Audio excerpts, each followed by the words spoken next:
So I think that's a little bit of a blunt response to the state of the U.S. economy, but it really speaks of this trend that we've seen that it is explained by what economists refer to as a K-shaped recovery. So basically, since 2020, the U.S. economy hasn't really shown growth with more of a K-shape, meaning that there's a top, the upper cohort, meaning high income households and individuals sustaining the growth because of their purchasing power and their assets have been gaining, real estate, stock markets, and they really haven't um, felt the brunt of inflation in rent and food as the lower income and middle income have felt it over the last few years. Yeah. So you see this disparity then, and then you have to ask yourself, like, so when we talk about a resilient consumer that's holding up the U.S. economy, so which consumer are we talking about? This is Converge, a podcast from Convera. Come with us as we shape the future of finance.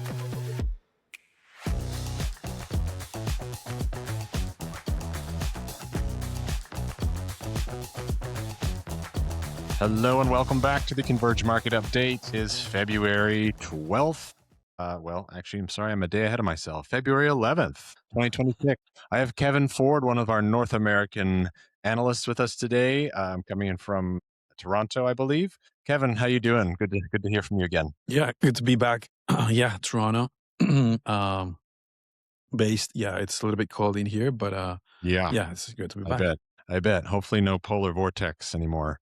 No. So I know probably top of mind for folks today is in the U.S. is the jobs numbers report for the month of January. I know kind of surprise to the upside for some. What highlights are you taking away from this jobs report? Yeah, definitely a surprising job report. Markets were positioned to confirm the 2025 cool down, but definitely not the upside surprise to start the year.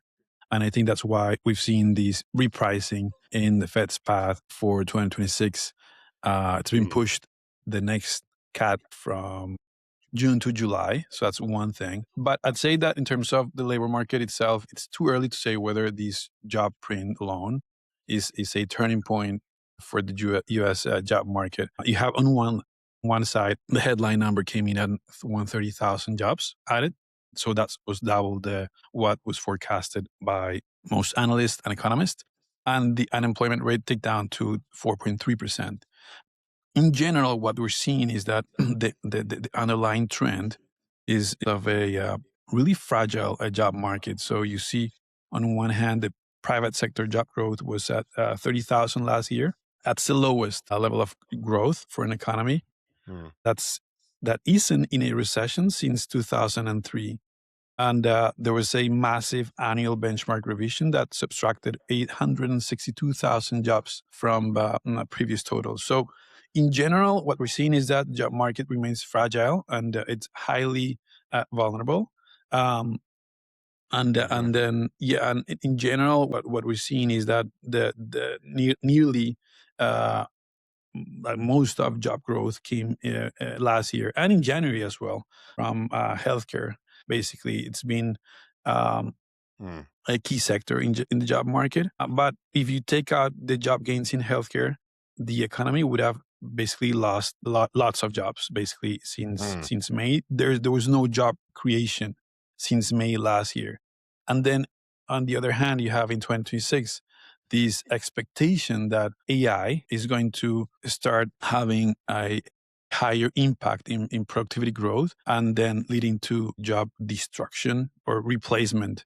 So that's a key question mark. But again, I'd say the key highlight is that it's too early to say this job print it's a turning point, but markets are really taking the headline, the tick down in unemployment rate and the repricing, seeing the Fed pausing for the most part in the first half of this year. Yeah, let's lean into that question mark a little bit more because I think people would like some more just perspective from you, what those numbers actually tell when you reconcile them with the overall sort of volatile, unstable, uncertain state of the economy with AI, as you said, promising productivity gains, but also threatening many sectors in terms of employment.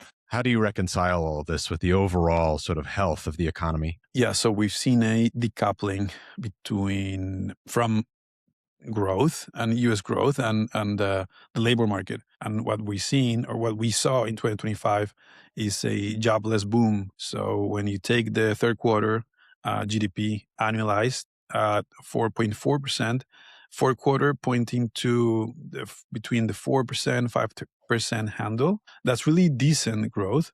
And then you see the economy is not growing at a really healthy pace with a labor market that is really fragile. And yeah, many clients and people keep asking us, how is it possible that growth can coexist with no job market or labor market not creating zero jobs basically since May last year? And there are multiple takes. I'd say that there's one that I really like from Fed's Richmond president that he mentioned actually a few weeks ago, that the engine of the U.S. economy is right now AI and the rich. So I think that's a little bit of a blunt response to the state of the U.S. economy, but it really speaks of this trend that we've seen, that it is explained by what economists refer to as a K-shaped recovery. So basically, since 2020, the U.S. economy hasn't really shown growth with more of a K-shape, meaning that there's a top, the upper cohort, meaning high income households and individuals, sustaining the growth because of their purchasing power and their assets have been gaining, real estate, stock markets, and they really haven't felt the brunt of inflation in rent and food as the lower income and middle income have felt it over the last few years. Yeah. So you see this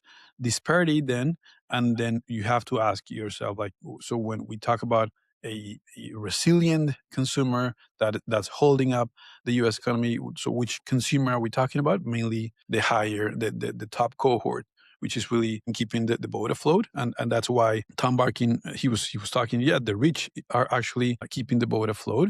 And then on the other side, there's this AI, not just because of the massive spending in CapEx and chips and software, but also in terms of productivity. Companies have been keeping their headlines flat.